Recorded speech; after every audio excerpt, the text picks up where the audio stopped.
Assalamualaikum warahmatullahi wabarakatuh. Di pertemuan kali ini, saya akan membahas tentang 5 karomah Gusmik. 1. Kisah Gusmik dan Semut. Di desa Ploso ada seorang fakir yang biasa dipanggil Pak Adnan. Dia membuat makanan yang dititipkan di kantin Pondok Ploso. Pak Adnan punya seorang keponakan yang sampai umur 9 tahun belum bisa jalan. Ikhtiar ke dokter, tabib, kiai semua sudah dilakukan. Namun, ia belum ke satu kiai, Gusmik, karena beliau memang susah mencarinya. Suatu ketika setelah selesai jamaah di Masjid Pondok Ploso, Pak Adnan melihat Gusmik sedang duduk santai tanpa pakai baju atasan di teras madrasah depan masjid. Pak Adnan langsung cepat-cepat mendekat dan menceritakan perihal keponakannya. Gusmik lalu dawuh, "La opo mbok kiro aku dukun? Apa kamu kira saya ini dukun, Rep?" Pak Adnan lalu menjawab, "Gemboten Gus, nyuwun barokah doa jenengan." "Ya tidak Gus, saya hanya minta berkah doa Anda, Rep." Gusmik diam sebentar lalu dawuh, "Yo wes aku gelem jalukne nyang pangeran tombo ponakanmu tapi syaratnya siji, ojo mbok kritokne sopo-sopo. Lembo kritokne, ponakanmu waras, awakmu sing mati. Kecuali aku wes mati rapopo bok kritakne, ya sudah, saya mau mitai ke Allah SWT untuk sembuhkan keponakanmu, tapi syaratnya satu, jangan kamu ceritakan ke siapa-siapa. Kalau kamu ceritakan ke orang lain, keponakanmu tetap sembuh, kamunya yang mati. Kecuali kamu ceritakan setelah saya mati, itu tidak apa-apa, Rep." Lalu Pak Adnan menyetujuinya, "Inggih Gus, baik Gus, Rep." Setelah itu Gusmik meminta Pak Adnan untuk pulang, "Saiki muliho golek o semut sing rupane ireng terus dulang no nyang ponakanmu, sekarang kamu pulang, cari semut yang warnanya hitam, lalu suapkan ke keponakanmu, Rep." Dengan mantap Pak Adnan pulang dan mencari semut hitam, lalu disuapkan keponakannya yang 9 tahun di kasur saja. Lalu Pak Adnan keluar, kembali 1 jam kemudian.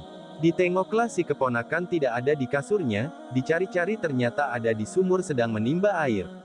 Pak Adnan langsung menangis syukur atas kesembuhan si keponakan. Seperti yang diperintahkan Gusmik, Pak Adnan tidak berani menceritakannya pada siapapun, karena jika ia menceritakannya ia sendiri yang akan mati. Sampai Gusmik wafat tahun 93, baru dia cerita ke seseorang yang punya masalah yang sama, anaknya belum bisa berjalan. Dicarilah semut hitam meniru-niru apa yang dikatakan Gusmik dulu.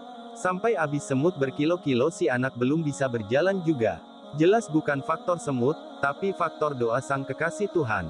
2. Harimau penjaga Gusmik. Ketika Gusmik baru mulai bisa merangkak, saat itu ibunya membawa ke kebun untuk mengumpulkan kayu bakar dan panen kelapa. Bayi itu ditinggalkan sendirian di sisi kebun, tiba-tiba dari semak belukar muncul seekor harimau. Spontan sang ibu berlari menjauh dan lupa bahwa bayinya tertinggal. Begitu sadar, sang ibu kemudian berlari mencari anaknya. Tetapi, sesuatu yang luar biasa terjadi. Ibunya melihat harimau itu duduk terpaku di depan sang bayi sambil menjilati kuku-kukunya seolah menjaga sang bayi. 3. Ikan piaraan Nabi Khidir. Peristiwa ketertundukan binatang ini kemudian berlanjut hingga Gusmik dewasa. Di antara kejadian itu adalah misteri ikan dan burung raksasa. Gusmik yang sangat senang bermain di tepi sungai berantas dan menonton orang yang sedang memancing, pada saat banjir besar Gusmik tergelincir ke sungai dan hilang tertelan gulungan pusaran air. Sampai beberapa jam, santri yang ditugaskan menjaga Gusmik, mencari di sepanjang pinggiran sungai dengan harapan Gusmik akan tersangkut atau bisa berenang ke daratan. Tetapi, Gusmik justru muncul di tengah sungai, berdiri dengan air hanya sebatas mata kaki karena Gusmik berdiri di atas punggung seekor ikan yang sangat besar, yang menurut Gusmik adalah piaraan gurunya. Pernah suatu hari, ketika ikut memancing, kail Gusmik dimakan ikan yang sangat besar. Saking kuatnya tenaga ikan itu, Gusmik tercebur ke sungai dan tenggelam. Pengasuhnya menjadi kalang kabut karena tak ada orang yang bisa menolong, hari masih pagi sehingga masih sepi dari orang-orang yang memancing. Hilir mudik pengasuhnya itu mencari Gusmik di pinggir sungai dengan harapan Gusmik dapat timbul kembali dan tersangkut. Tetapi, setelah hampir 2 jam tubuh Gusmik belum juga terlihat, membuat pengasuh itu putus asa dan menyerah. Karena ketakutan mendapat murka dari Kiai Haji Jazuli dan ibu Nyai Rodshiah, akhirnya pengasuh itu kembali ke pondok, membereskan semua bajunya ke dalam tas dan pulang tanpa pamit. Dalam cerita yang disampaikan Gus Mik kepada pengikutnya, ternyata Gus Mik bertemu gurunya. Ikan tersebut adalah piaraan gurunya, yang memberitahu bahwa Gus Mik dipanggil gurunya. Akhirnya, ikan itu membawa Gus Mik menghadap gurunya yaitu Nabi Khidir.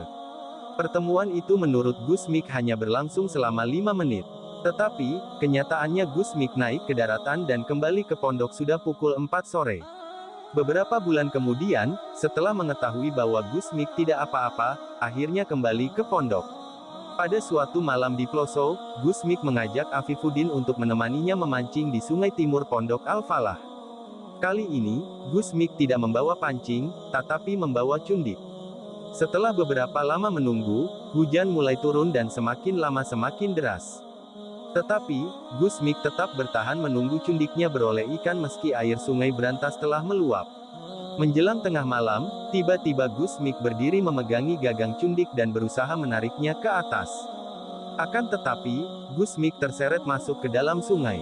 Afifuddin spontan terjun ke sungai untuk menolong Gus Mik.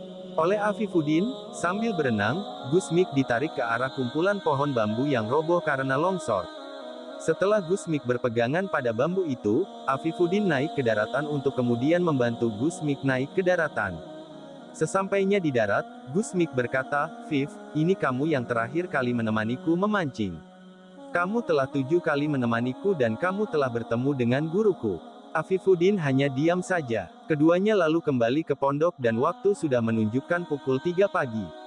4. Pergi ke diskotik. Pernah diceritakan suatu ketika Gus Mik pergi ke diskotik dan di sana bertemu dengan pengunjung yang sedang asyik menenggak minuman keras. Gus Mik menghampiri mereka dan mengambil sebotol minuman keras lalu memasukkannya ke mulut Gus Mik. Salah satu dari mereka mengenali Gus Mik dan bertanya kepada Gus Mik, "Gus, kenapa sampeyan ikut minum bersama kami? Sampeyan kan tahu ini minuman keras yang diharamkan oleh agama." Lalu Gus Mik menjawab, "Aku tidak meminumnya. Aku hanya membuang minuman itu ke laut."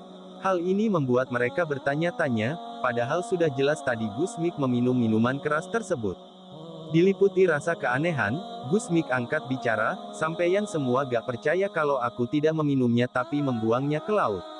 Lalu Gus Mik membuka lebar mulutnya dan mereka semua terperanjat kaget. Di dalam mulut Gus Mik terlihat laut yang bergelombang dan ternyata benar minuman keras tersebut dibuang ke laut. Dan saat itu juga mereka diberi hidayah oleh Allah SWT untuk bertaubat dan meninggalkan minum-minuman keras yang dilarang oleh agama. Itulah salah satu karomah kewalian yang diberikan Allah kepada Gus Mik. 5. Kisah tentang perempuan dan kacamata.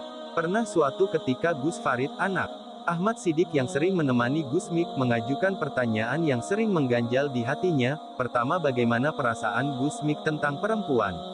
"Aku setiap kali bertemu perempuan walaupun secantik apapun dia dalam pandangan mataku yang terlihat hanya darah dan tulang saja jadi jalan untuk syahwat tidak ada," jawab Gus Mik.